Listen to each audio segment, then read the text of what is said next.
You could actually say about this, well, there's no such thing as a free ride. Oh yes, you know that phrase, there's nothing like a free lunch. Well, now this is going to be extended to all of those millions of people who enjoy the freedom of their Freedom Pass.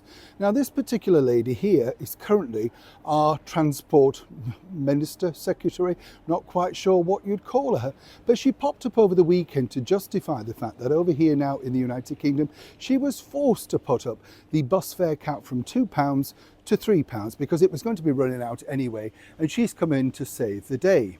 Now, this particular lady, Louise, as I say, Louise Hay, she, well, hasn't been in the job too long, but she comes from a very strong pedigree. You see, her father was something to do with the unions, and as you can see so far, Louise has capitulated on many different occasions now and simply given in to the demands of that particular arena. Consequently, of course, when you do that, well, then you have to, well, find the money from somewhere. And guess what? It's all those hard-working people that gave so much for so many years that are once again paying. Let me explain.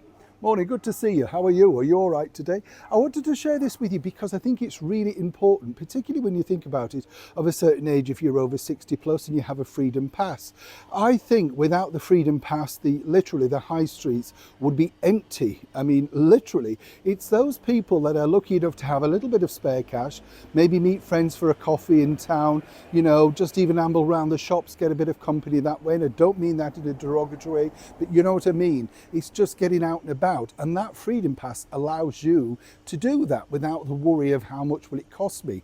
Now, an average fare very soon is going to be £3 either way. Obviously, if you're going into town, that's £6. Meeting a friend for a coffee, if you can afford that, you're now spending a tenner. But apparently Louise thinks this is good value because she's, well, reevaluating our transport system. And that's all very nice, possibly does need doing, yes, but at what cost? You see, well, you are going to be paying more, and this is literally not just going to be stopping at £3 because next year they're looking at scrapping it altogether, right? So you see how this pans out now.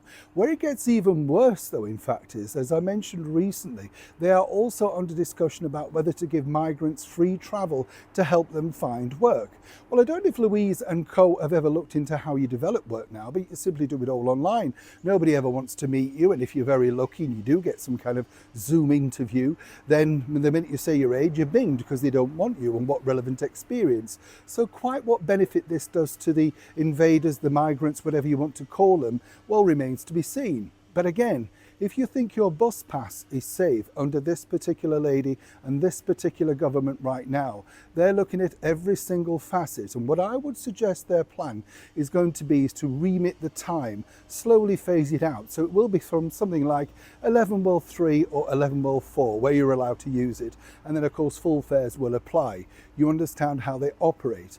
But either way, take a good look, because your freedom could be about to be cut off more than you originally realised, whatever they say.